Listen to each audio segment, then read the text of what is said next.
Hi అండి, అందరికీ నమస్తే. అందరూ ఎలా ఉన్నారు? నేను మీ Kavita. Welcome back to Honey Ammu 2829 YouTube channel అండి. ఈరోజు రెసిపీ వచ్చేసి ఫ్రెంచ్ ఫ్రైట్ అండి. చూసారా? చూస్తుండగానే తినాలనిపించేస్తుంది కదా. చాలా సింపుల్గా చేసుకోవచ్చండి. చాలా క్రిస్పీగా వచ్చాయి. చూడండి ఎలా ఉందో. ఎలా చేసుకోవాలో చూద్దామండి ఇప్పుడు. నేను ఫ్రెంచ్ ఫ్రైస్కి 4 పొటాటో తీసుకున్నానండి. పైన అవి పొరలు తీసేయాలండి. పైన పొట్టు తీసేసుకోవాలి మనము. పొట్టు తీసేసి కొంచెం కూల్ వాటర్ వేసి దాంట్లో ఉంచాలండి. వాష్ చేసుకోవాలి పొటాటోని.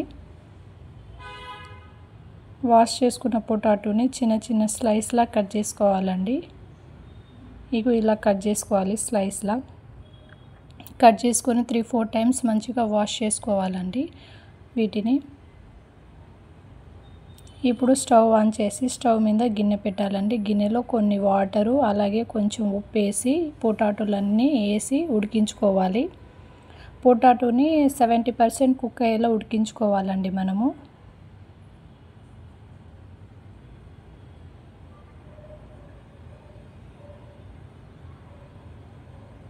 చూసారా?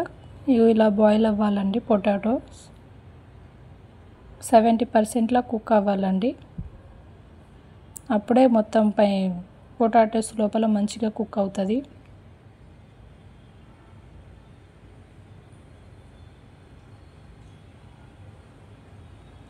మీ దగ్గర వెనిగర్ ఉంటే వెనిగర్ కూడా వేసుకోవచ్చండి బాయిల్ చేసేటప్పుడు. నేను వెనిగర్ వేసుకోవట్లేదు.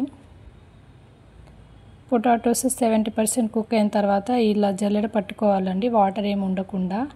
ఈ పొటాటోస్ అనేవి కొంచెం చల్లారనివ్వాలి. ఇప్పుడు ఆయిల్ పెట్టి వేడవ్వాలండి ఆయిల్ మనకు. అప్పటిదాకా ఈ పొటాటోస్లో కొంచెం కార్న్ఫ్లవర్ వేసుకొని కలిపేసుకోవాలండి. ఇప్పుడు ఆయిల్ బాగా వేడైంది చూసారా? ఇప్పుడు దీంట్లో ఒక్కొక్క పొటాటోస్ని ఇలా వేసేసుకోవాలి. స్లైస్ని ఇలా వేసేసుకోవాలండి ఒక్కొక్కటిగా.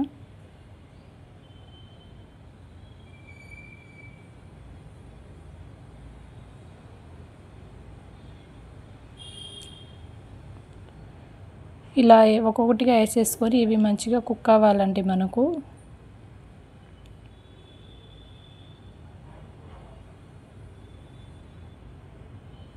కొంచెం అటు ఇటు కలుపుతూ కుక్ చేసుకోవాలండి. చూసారా? ఇలా కుక్ అవ్వాలి. కొంచెం అటు ఇటు కలిపేసుకోవాలండి. చూడండి కుక్ అయినాయి. ఇప్పుడు వీటిని ఒక బౌల్లో తీసేసుకోవాలండి. ఇలా మిగతాయన్ని కొద్ది కొద్దిగా వేసుకుంటూ ఫ్రై చేసుకోవాలి.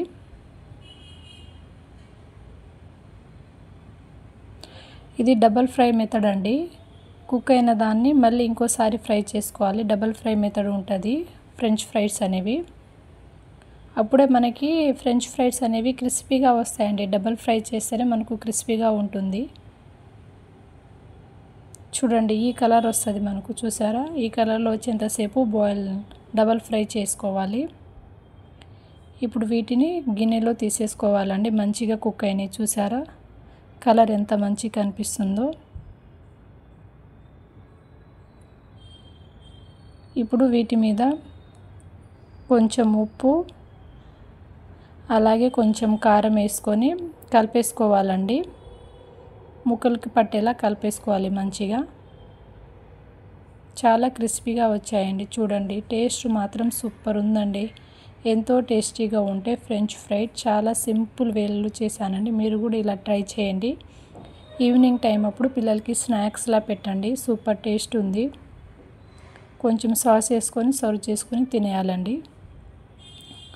చూడండి ఎంతో టేస్టీగా ఉండే ఫ్రెంచ్ ఫ్రై రెడీ అయింది. చాలా సింపుల్ వే అండి. చూసారా? ఎలా వచ్చిందో నా కామెంట్లో చెప్పండి. అలాగే మన ఛానల్ని సబ్స్క్రైబ్ చేసుకున్న వాళ్ళైతే సబ్స్క్రైబ్ చేసుకోండి, లైక్ చేయండి, షేర్ చేయండి. ఇంకేమైనా రెసిపీస్ కావాలంటే కామెంట్లో చెప్పండి. క్రిస్పీగా ఉందండి. సూపర్ టేస్ట్ ఉందండి. చూడండి.